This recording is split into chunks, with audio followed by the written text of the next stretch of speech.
an MBB major whose presentation is actually kind of epitomizes one of the great things about a place like Middlebury is it delves into science, but not so much in the scientific research way, but rather culture and religion.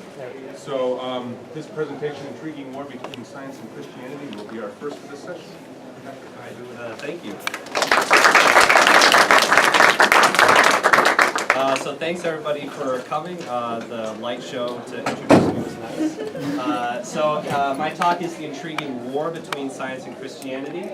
And I'm Monette, and I've got a lot to get through today, so I'm going to move pretty quickly. But to start, a little bit about me.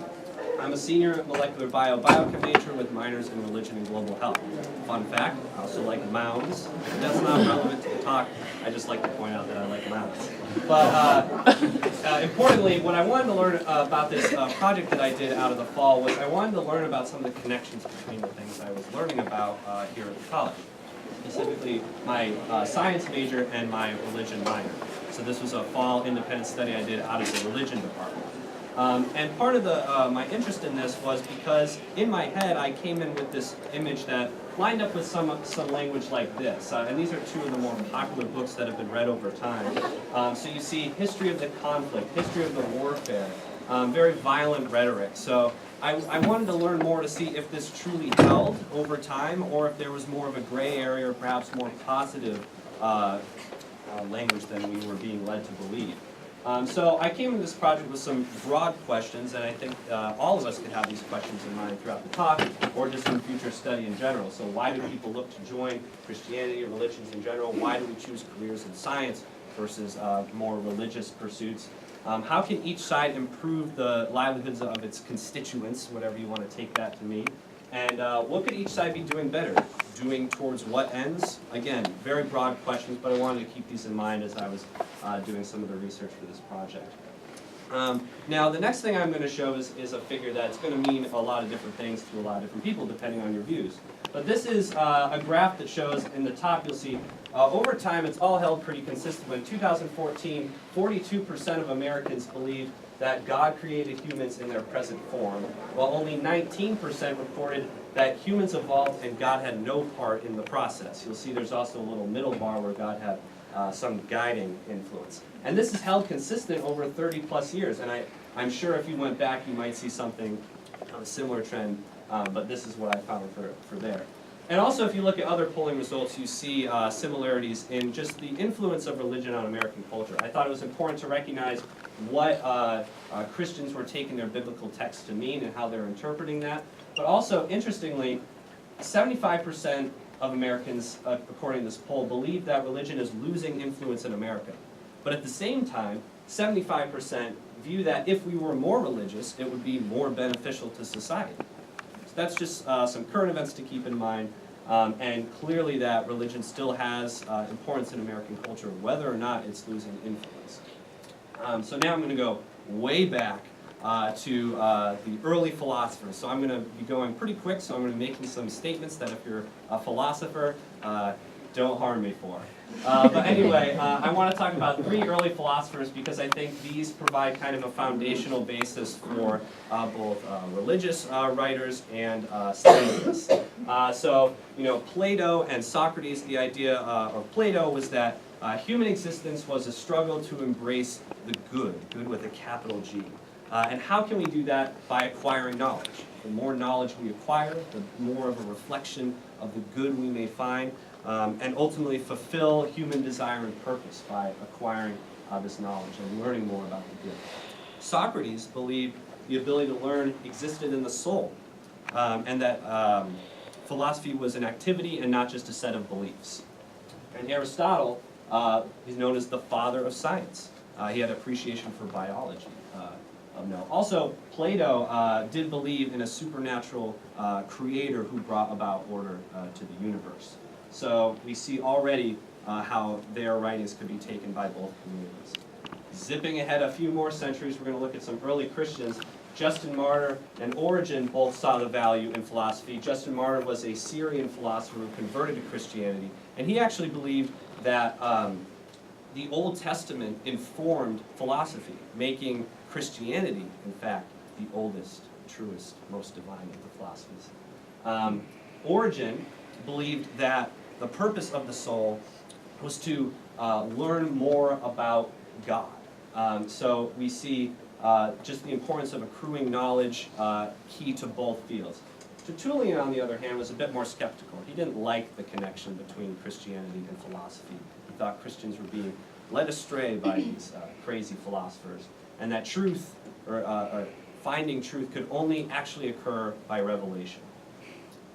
Now we're going to skip ahead way more again to some early scientists. So I've been showing a lot of white men, old white men, but you'll notice the photos they go from stone to paintings to but anyway, so what I want to point out about these scientists is that, interestingly, the Christian, the Catholic Church was one of the biggest funders of scientific research during the Enlightenment and the Renaissance. The Enlightenment. During the Enlightenment and Renaissance. But in the case of these scientists, there was a little bit of suppression on their beliefs. 5 minutes in or 5 minutes to go? 5 minutes to go. Oh, I thought I was only 5 minutes in. Okay. So anyway, we're 5 minutes in, I think. Oh. so Copernicus, his finding was that the Earth actually revolved around the sun and not the other way around. But this was suppressed by the church. When he went to publish these findings, unbeknownst to him, a minister in charge of the publishing put in a preface into his story, or into his writings, that basically implied everything he had written was not experimental observation, but rather just a series of guesses and hypotheses. And he didn't find out about that. He died, didn't find out about this. It wasn't discovered until decades later that this was the case. In Galileo's case, he wanted to teach the Copernican universe, but was forbidden to do so. And he himself was a devout Catholic, so he said, okay, that's fine, I'll do that. But he was an advocate for building a long-term relationship between the scientific and Christian communities. And then I bring up Newton. We've all heard of Newton for his scientific contributions, but interestingly, after his death, there were writings that came out from him that from his view, he believed the Old Testament and New Testament, some of the writings were actually being fulfilled in his time or being fulfilled in years to come. And also there was evidence in his notes that he was working on a grand project to unify history, cosmology, and theology all into one big project. So all of these scientists, especially Galileo and Newton, even in a time where the church was pushing back, they still had their own beliefs. They weren't trying to deny the existence of God. They were just trying to learn more about God's universe. But the bombshell came with Darwin, again, centuries later. I'm really trying to cruise through time here. But Darwin published On the Origin of Species, which talked about evolution by natural selection. And the reason that this was so impactful was because it wasn't just about planets and the universe. This could be regarded with humans themselves. Humans were no longer the special beings made in the likeness of God. Now they were just another branch on the evolutionary tree.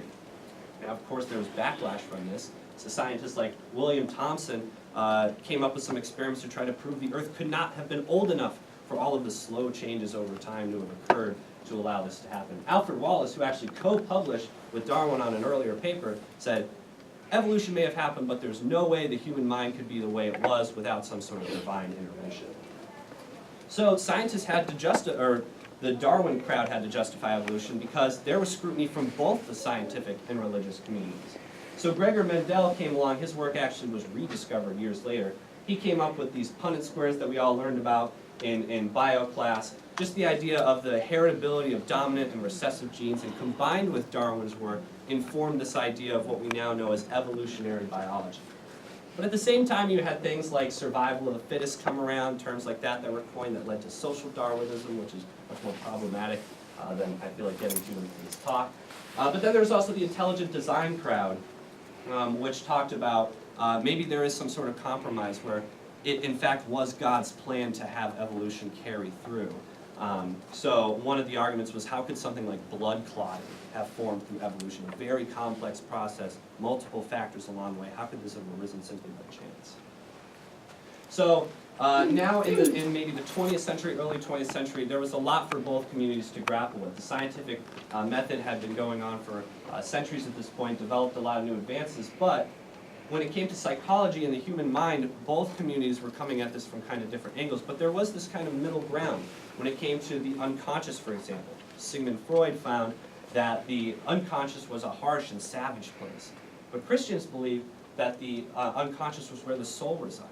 So you can kind of see the connection right there. If the soul is the harsh and savage place, you can see that argument for why humans are inherently sinful. So then there was about the unification of physical laws, the origin of the universe, questions that both communities were grappling with. So now I try to argue quickly about what's going on here. So in the 20th century, I think there's some sort of flip in power dynamics. For centuries, you had the Christian church in power, able to control the dissemination and production of information. But, for example, the Scopes trial, where a teacher was found guilty for teaching evolution, during the appeals processes, as this went through the courts, it overturned the teaching of creationism in schools, so you had more evolution being taught. And then one of the issues that both sides had to deal with was the events of this last century, the 20th century. You had the World Wars, the Great Depression, lots of uncertainty. And was this Western science to blame? Would a benevolent God have allowed events like the Holocaust to have occurred?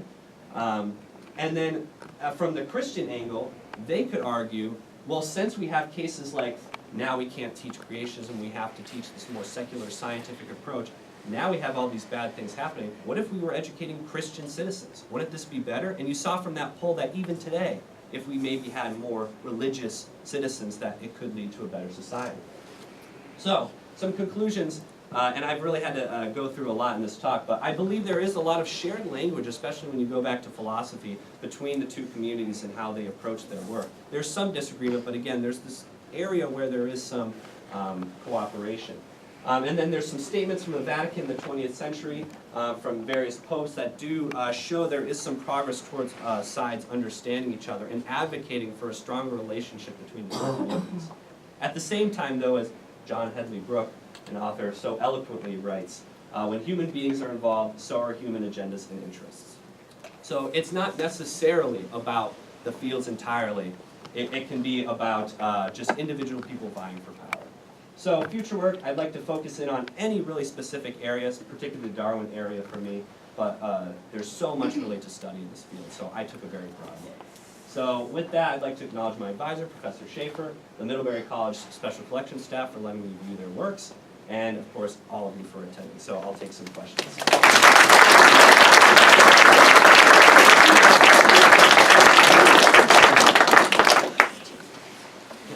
So I know that there's like a lot of conflict between events, like current events maybe in Christianity and science and how they relate to those events, or about like the ideas of evolution or how we were created. Is there a conflict between like Christian ideas of eschatology or even just death and science, or like, did you study that at all? You know, I briefly looked into, like, especially when I was looking into more psychology and the human mind, things like that. But I didn't look too much into that after death, and think thoughts on that. It's an area that, again, you saw I covered about 2,000 plus years, so any of these areas could be dove into way more. The point I wanted to get across was, and that I learned about through this project, was this is very complex, and it is not necessarily the dichotomy that many of us may think initially that there is. To kind of play off of that, have you given much thought, and I'd love you to comment on gene manipulation, the idea of humans playing God, you know, via science, or we're putting that in a different perspective? Yeah, I think it's really interesting, and I've heard that phrase before about humans playing God. I'm a molecular bio researcher here, and part of my research is molecular cloning, which is moving genes between organisms. So I guess in a sense I am playing God in my research every day. But I think what I think about it is it all depends on what we actually characterize as playing God. Because if you think about agriculture, for example, it's been going on for thousands of years. Just you saying this crop grows better than this crop, I'm only going to plant that seed's crops. You are manipulating the genetics of that community right there. So I think part of it is just what are our social conceptions of, for example, playing God, and however you choose to scale that. So I think it's been going on a while, but this is one case of genetic manipulation where you could argue it in a lot of different ways. We got time for one more question. you call? I don't know. Thank you. First of all, thank you for your presentation. As a scientist yourself, well, you've acknowledged that Christianity is a fairly wide corridor of beliefs. There are psychoanalyst Christians, there are particle physics Christians who believe that all the processes about cosmic life and psychiatric life that we know are God works that way. Those Christians do. As you know, evangelical and fundamentalists don't believe those things. What constitutes evidence for you? You're scientifically trained. I don't know if you happen to, I don't know if you're affiliated Christian, but if you are, what constitutes evidence? Yeah, so my training is very scientific, so I'm a subscriber to that. And for me, it's reproducibility. If you're going to say that something is what it is, can you show that again? So, you know, if I drop this, and I tell any of you that, hey, when you drop something, it's going to fall. Can you also do that yourself? Can you train yourself to do that thing also? So I guess at a very basic level, I think reproducibility is one. All right, thanks everyone.